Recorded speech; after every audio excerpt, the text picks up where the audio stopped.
Where we left off, we were talking about some of the big playwrights. I gave you Aeschylus's name as the first, he's like has the honorary title, okay, of the first great Athenian playwright. We talked about the Orestia trilogy.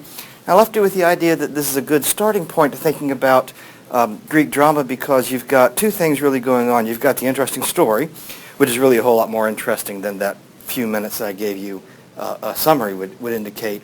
And you also have the big themes to think about. With all the parts of the trilogy, vengeance and the cycle of violence and how to deal with a guilty conscience and all kinds of stuff. Maybe that's better. I want to start off with new stuff today. Another Athenian playwright, a guy named Sophocles. If Aeschylus has that kind of honorarium of being the first great Athenian playwright, then Sophocles is usually given the title of the greatest of all the Athenian playwrights. Even in his own time, he was recognized as having set a standard of excellence in writing plays. And although not all of his works have survived, not everything from the ancient world survives, of course, what has survived is what people at the time said was his greatest play, certainly the most famous play that comes out of the Greek tradition, a play called Oedipus Rex. Oedipus Rex, you'll see it called sometimes, or Oedipus the King, or just Oedipus. Rex, you might know, you might not, is a Latin word that means king. Oedipus Rex, Oedipus the King, or just Oedipus, three different names for the same play. Certainly the most famous play that comes out of the Greek tradition. The story, I want to give you the story so you know what the story's about. The story starts off in the city of Thebes with a couple who live in Thebes. The husband's name is Laius. The wife's name is Jocasta. Laius and Jocasta are a young couple, very young couple. They just happen to be the king and queen of Thebes. And the story opens with Jocasta going into labor. She's going to deliver their first child. So the midwives gather. They care for Jocasta. She gives birth to their first child. And sure enough, it's a little boy, the heir to the throne, the crown prince. And the midwives take the baby, wash the baby, wrap the baby up in some cloth, and bring the baby to King Laius. And Laius takes his baby boy and he holds him in his arms, and he takes him outside, he walks him around the palace grounds. And he says to his son, he says, someday you'll be the king here. This will be your palace, and you'll be the king here. When Tiresias comes walking by, you remember Tiresias from Wednesday? Tiresias always knows what's going on, right? He always sees things no one else sees, and sometimes he can even see the future. And you knew I wasn't going to introduce you to Tiresias and not have him show up, right? Well, Tiresias comes walking by. And Tiresias says, Laius, that's your newborn son, the crown prince. And Laius says, yeah, that's me. That's him. That's my boy. This is my son. And Tiresias says, oh, man. I hate to tell you this, King Laius, but when that baby boy grows up, he's going to kill you. And then after he kills you, he's going to have sex with his mother, with your wife, his mother. And Laius says, that's horrible. But now remember, Tiresias is always right. Tiresias is always right. Laius has to act fast. So he wraps up the baby in the cloth, runs back into the palace, grabs a servant, and says, take this baby out in the woods and kill this baby before this horrible thing happens. Well, servants do what servants do, right? The servant grabs the baby, runs through the kitchen, grabs a knife out of the drawer, runs out into the woods, unwraps the baby, takes the baby, holds the baby's throat, is just about to slit the baby's throat, and says, I can't do this. It's just a little baby. What am I going to do? I told you last time that's the plot line of the Greek plays, right? What am I going to do? Well, here's a minor plot line. What am I going to do? What am I going to do? I can't kill it. Well, what am I going to do? What am I going to do? What am I going to do? He wraps up the baby and he takes off running. He runs until he's on the outskirts of the next city over.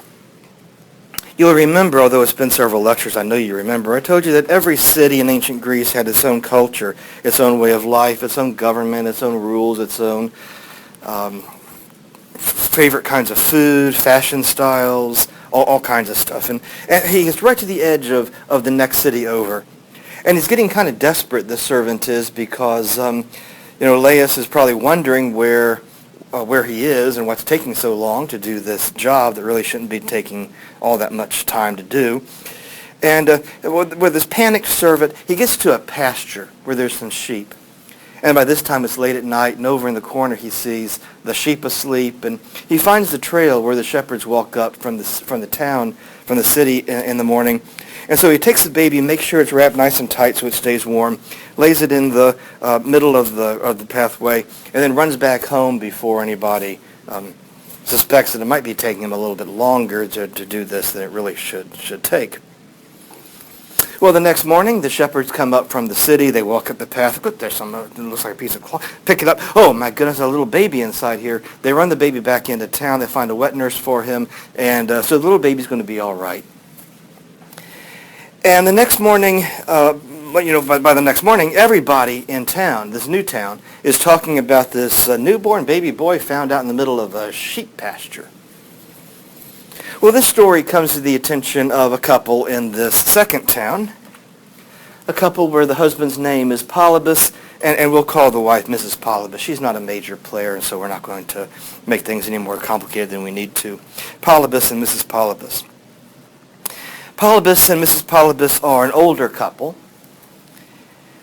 As it turns out, they just happen to be the king and queen of this second city. And also, as it turns out, they've never had children. It just hasn't worked out for them to have children. And, the news comes of this newborn baby boy who's found out in the sheep pasture. And Polybus and Mrs. Polybus talk about it. They say, well, we don't have any children, and somebody needs to take care of this baby. We'll adopt this baby. We'll adopt this baby boy. He'll be our son.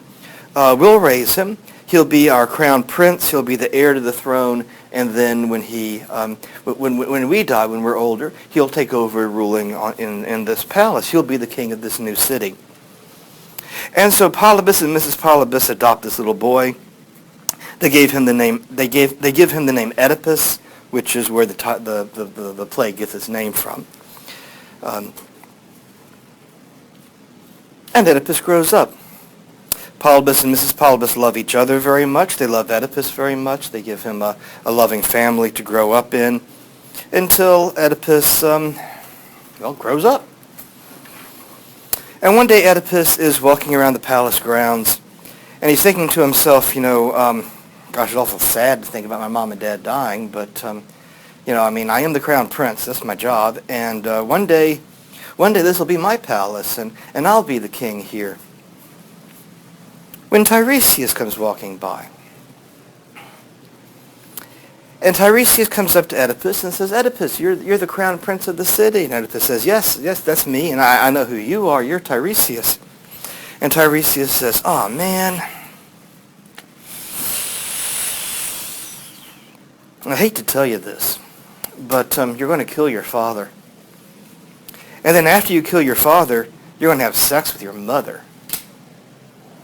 And Oedipus he's horrified by this. He says, of course, I'd never do such a thing to my mom and dad. I love Polybus and Mrs. Polybus. I'd never do anything like that to them. But Tiresias is always right. He's always right. Oedipus has to move fast, so he takes off running. He doesn't tell anybody where he's going. He doesn't want anybody to know. He knows that when it comes time for dinner time and he doesn't show up, Polybus and Mrs. Polybus are going to come looking for him. He doesn't want to be found. He doesn't want this horrible thing to happen. He's got to get out of town fast or else this horrible thing's going to happen. He doesn't even go inside and grab a pair of clothes. He might come around the corner in the hallway of the palace too fast and knock down his dad and bust his head open or something. He's got to get out of there fast. So he takes off running. He doesn't quite know what to do. But he figures the best job to have where you don't really catch a lot of attention, you can kind of move around from place to place and stay low and keep everything quiet, is to be a bum. And so Oedipus becomes a bum. He just wanders around from place to place. When he gets to a new city, he might take on a cash job for a few days to build up some cash in his pocket, and then kind of move on and stay low and not attract too much attention. And he just begins traveling all around Greece. Well, of course, as he travels, he has all kinds of adventures. You know how these stories work. Have you ever seen a movie about somebody taking a trip where nothing happened to them? No. Okay. If you take a trip in a story, all kinds of adventures happen, right? All kinds of adventures happen to him. Probably one of the famous things that happens to him is that he's at a place, in the story it says a place where three roads meet, which I've always pictured kind of like that. If you got any extra money, don't invest them in markers. Or maybe you should invest in markers. If they wear out so fast, people's got to start buying them all the time. Maybe that is a good investment. Well, looks, I picture it something like that. I mean, there's other ways of picturing it, okay? But it's where there's an intersection where there's three roads, all right? And Oedipus is walking down one of the roads, and as he gets to that intersection, he looks ahead, and there's some rich guy pulled over the side of the road, and he and his servants are eating lunch, and as he gets closer, they start making fun of him.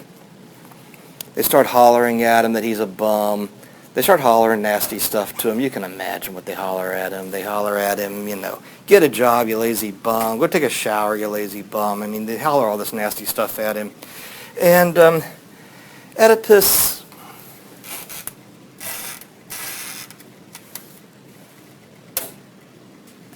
Maybe that's good. Oedipus, as he gets closer, he just says to himself, you got to just keep quiet, don't attract attention. But the closer he gets, rage starts to build up inside him. He says, I may look like a bum, I may act like a bum, I may smell like a bum, but I'm a prince. I was raised to be a king. I should be a king. And as he gets closer, those guys are hollering nasty stuff at him, and he gets closer, he just spins around, kills all of them, except for one servant guy who runs off. But he kills all of them. Later on, in a bar in some town, somebody comes in and says, "Hey, have you heard the news? King Polybus from that city up the road, he died." And Oedipus says, "Really? What'd he die of?" A heart attack. He was an old man, And Oedipus says, "Well, I'm glad to hear that, my dad, I'm sad to hear my dad died, but at least that horrible thing didn't happen. I didn't kill my father." And then a little bit later, in another bar in another town, somebody comes in. "Hey, did you hear the news? Queen Mrs. Polybus, the queen of that city up the road, she died." "What'd she die of?" Just died in her sleep. She's an old lady, And Oedipus says, "Well, I'm sad to hear my mom died, but at least that horrible thing didn't happen." And Oedipus really doesn't quite know what to do, but being a bum's worked out so far, so he wanders on a little bit more, and eventually he gets closer to the city of Thebes. And as he gets closer to the city of Thebes, Thebes has a problem, okay. The problem is that the city's been taken over, or held hostage, I should say. Held hostage by a sphinx. A sphinx, I guess I can put that word up here so you can see what I'm saying. It's not a big deal.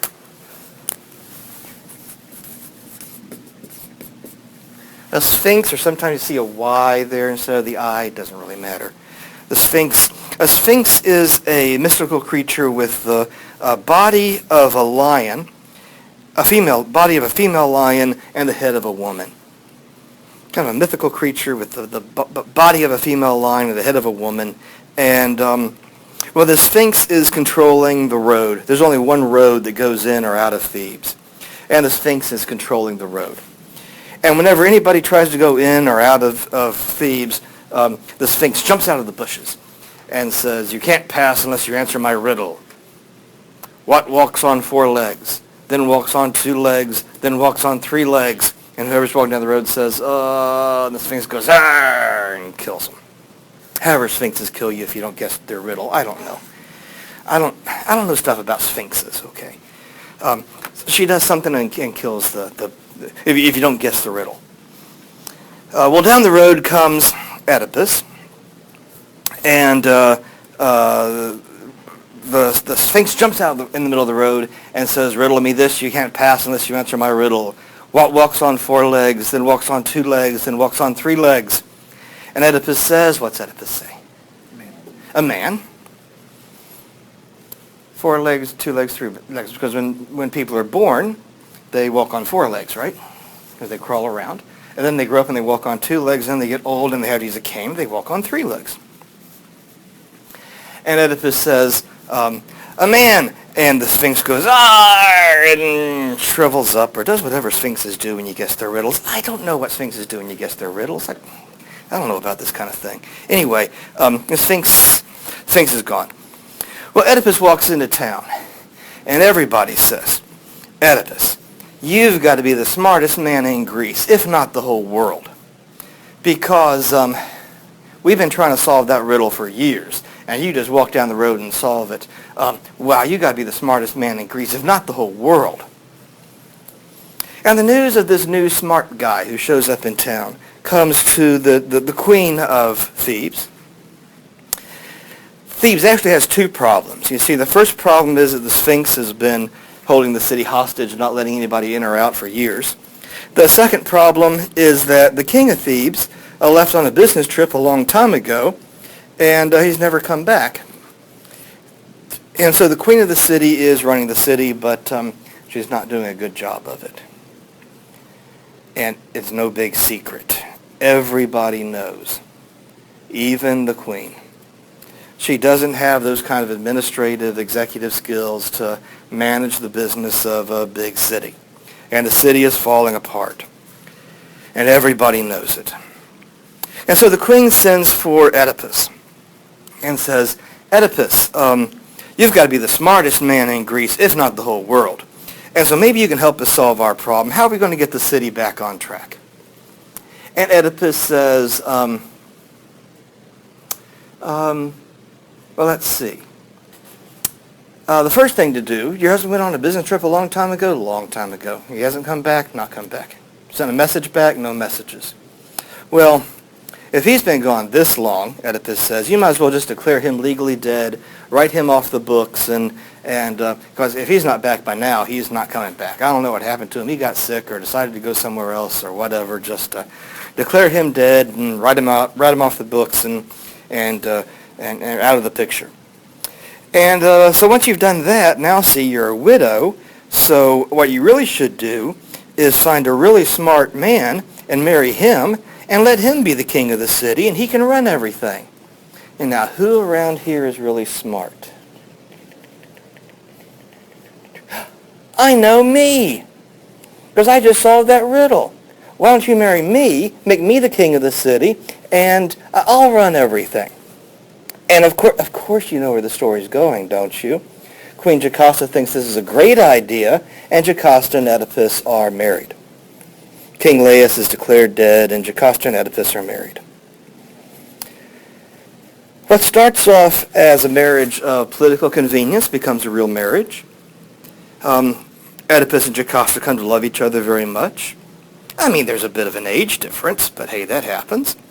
And they come to love each other very much. They have 2 children, 2 daughters. But almost immediately a disease breaks out in the city.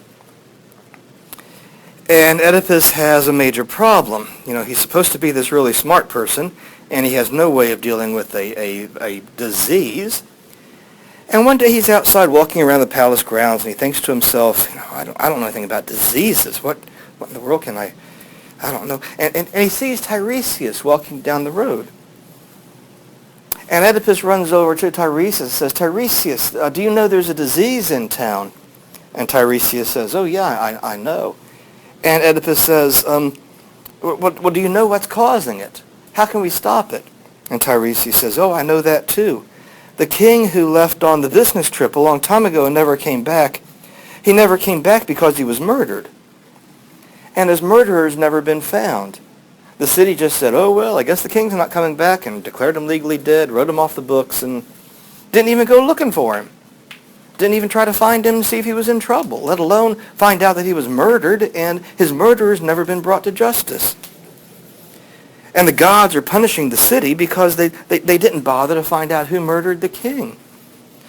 But, Tiresias says, if you discover who murdered King Laius, then the disease will be gone. And so Oedipus starts off on an investigation to find out who killed King Laius. Finally, an old servant comes forward who says, well, I never told anybody before, but I was there when the king was killed. I never told anybody, but I was there. We were at a place where 3 roads met, and this bum came walking down the road, and I guess we started insulting him, and I guess we pushed him too far because he killed everybody except for me. I snuck off and got away, but I never told anybody because I didn't want anybody to. I didn't want him to find out that I knew. But that bum at that road where 3 roads meet, that place where 3 roads meet, he's the one who killed King Laius. And Oedipus says, "Aha! A clue! Now I can find the killer."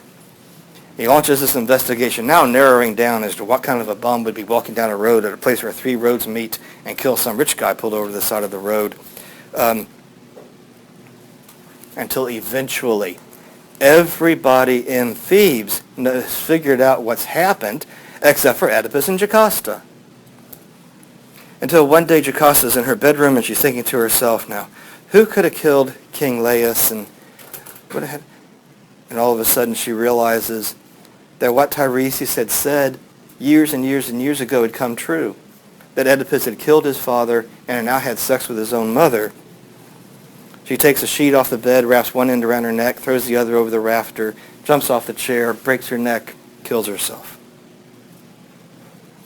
At the same time, Oedipus is on the other side of the palace saying, let's see, who could have been a bum at a place where 3 roads meet, who could have... And all of a sudden he realizes that he'd been the one who'd killed King Laius, Jocasta's husband. And that in fact, oh no, that horrible thing that Tiresias had said was going to happen had happened.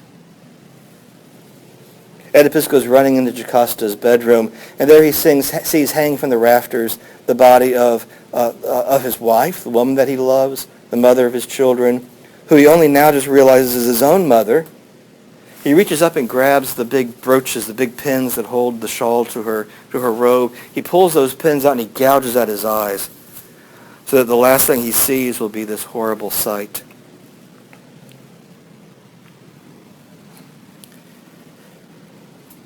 But Tiresias is always right. I mean, what more could Oedipus have tried to do to avoid what happened happening? And yet it happened, because Tiresias is always right. If Tiresias says something, it's true. It's always true. But at the same time, the entire mess is Oedipus's fault. The whole deal is Oedipus's fault. And yet Tiresias has to be right. And yet the whole thing is Oedipus's fault.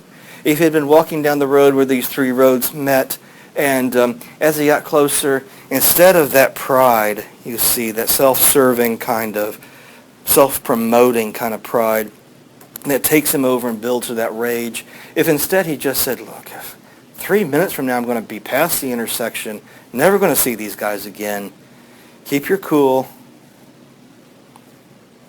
he wouldn't have ended up killing his own father, even by mistake, not by mistake, he knew he was killing the guy, but not without knowing who his father was.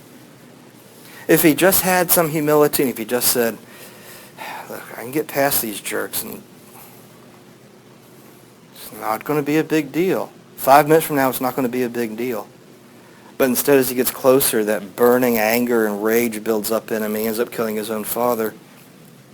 If he'd shown up in Thebes and everybody said, well, Oedipus, you must be the smartest man in Greece, if not the whole world. We've been trying to solve that riddle for years. If he'd just said, it was a lucky guess. Or if he'd just said, Well, I'm glad my grandma taught me that riddle, or else I wouldn't have known. Or if he just said, you know what's really funny? I just saw that Sphinx heading toward me, and I said, oh, man, and that's the right one. That was the answer.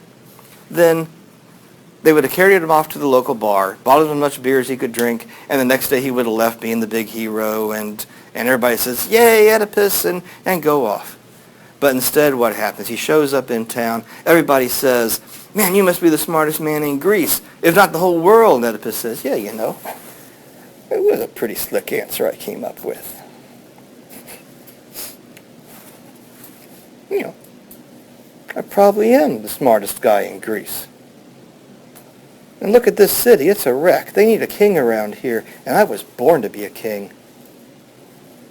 I'm a prince. I deserve to be a king. I'm going to figure out some way that I get to be the king around here, and he ends up marrying his own mother without even knowing what's going on.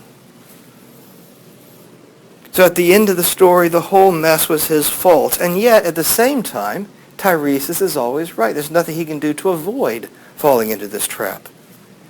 And here we have a major concept in ancient Greek culture. A belief in fate.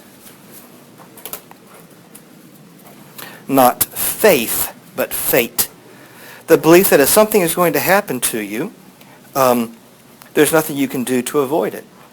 If Tiresias says it's going to happen, it's going to happen. There's nothing you can do to avoid it. And yet, at the same time, you're responsible for your actions. You're responsible for what fate decrees. And there we have, again, a play with an interesting story, and again, it's a lot more interesting than the little few minutes that I gave you of the story. And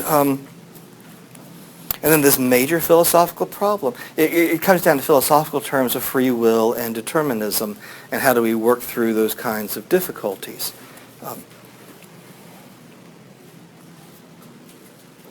I've talked to you about Aeschylus and about Sophocles.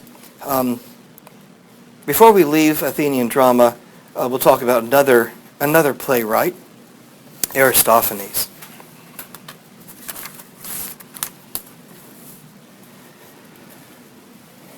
Aristophanes writes what you and I would call comedies. That word changes meaning over time. We don't have to go into all of that. But what you and I would call comedies, in other words, funny stories. I mean, there's not much funny in Oedipus Rex. There's not much funny in the Orestia trilogy, but Aristophanes writes stories that are funny. I'm going to give you a couple of Aristophanes plays, famous plays. The first one, The Birds. I'll give you a rough sketch of The Birds, although don't get your hopes up. The thumbnail sketch isn't all that interesting. It's not all that funny. But let's see, how's the birds go? One day, the birds wake up, and the birds are kind of bored with building their nests up in the trees. And one of the birds figures out how to build nests in the clouds. And so pretty soon, the new cool, hip thing for birds to do is build their trees up in the clouds.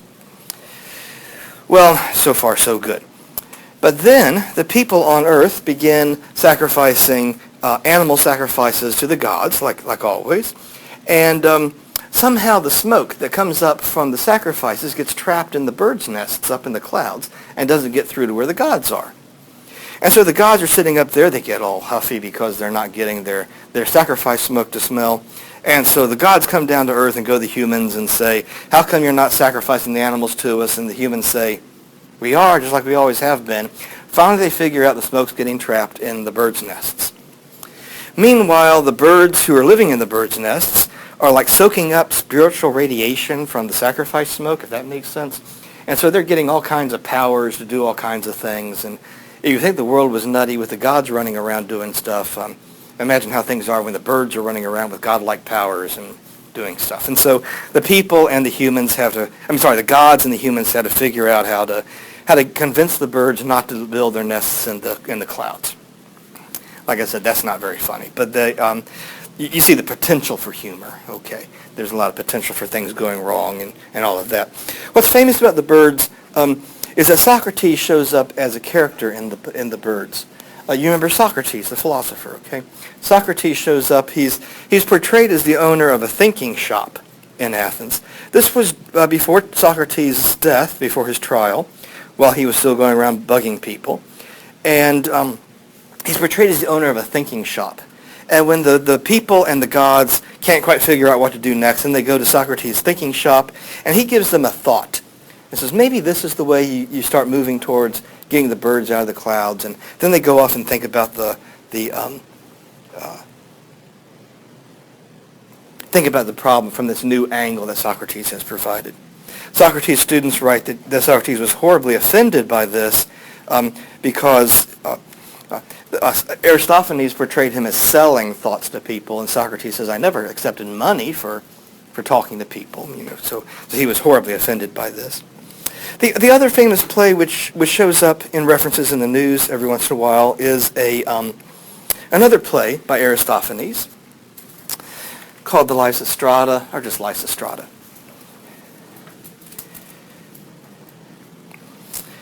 The story of Lysistrata starts off with the women in a city. The city has been at war with another city for years and years and years and years and years. And one morning the women gather at the well to gather buckets of water to take home to their families. If you ever happen to live in a part of the world where this is a daily ritual, then you would recognize what this is. It's a time, it's the women's time in town. It's time for the women in town to meet each other, to talk about news, to get advice about child rearing and marital problems and all that kind of stuff. It's women time for the city women, or the town women, village women. And they gather their buckets and they're talking. And they start talking about the war.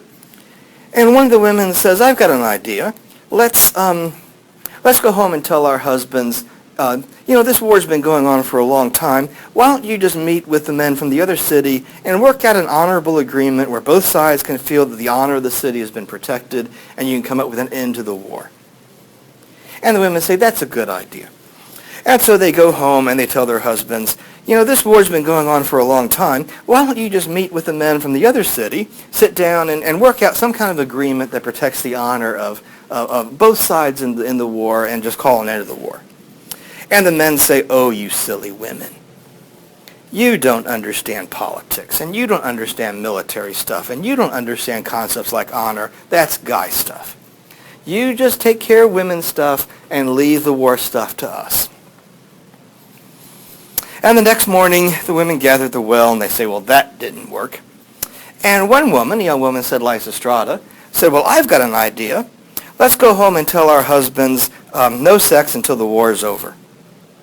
And the women say, that might get their attention. And the women go home and say, okay, no sex until the war is over. And the men say, oh, you silly women, you don't understand military stuff and the concept of honor and, that's men's stuff. You just take care of women's stuff and we'll take care of the men's stuff and don't worry about it. You just run along and take care of women's stuff.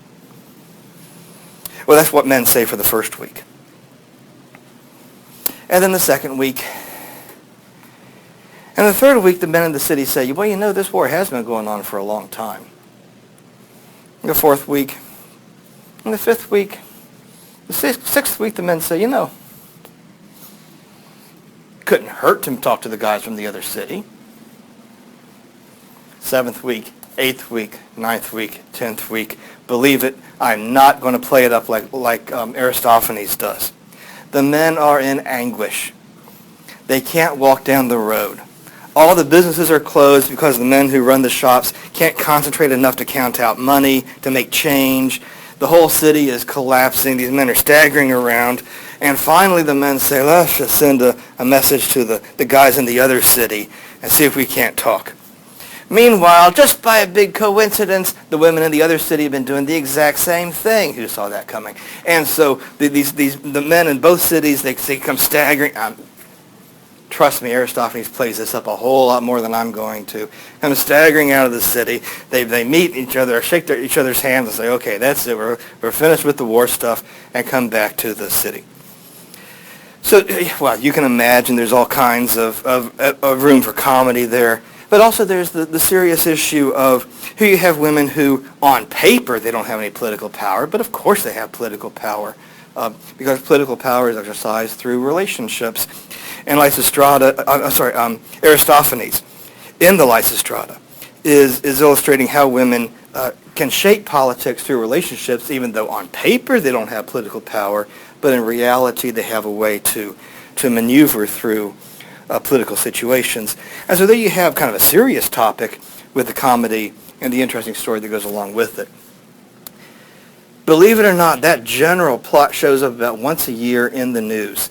I saw a story just a couple of weeks ago, and I was going to add it to the PowerPoint, and I didn't, of women who issue a demand to men in a village to either do this construction project or whatever, and no sex until this is done. And the news media picks up on it and reports the story, and somebody will mention, Lysistrata in the Sudan or something like that. And so that's the reference there. Well, I've given you, 3 playwrights, Aeschylus, Sophocles, and Aristophanes.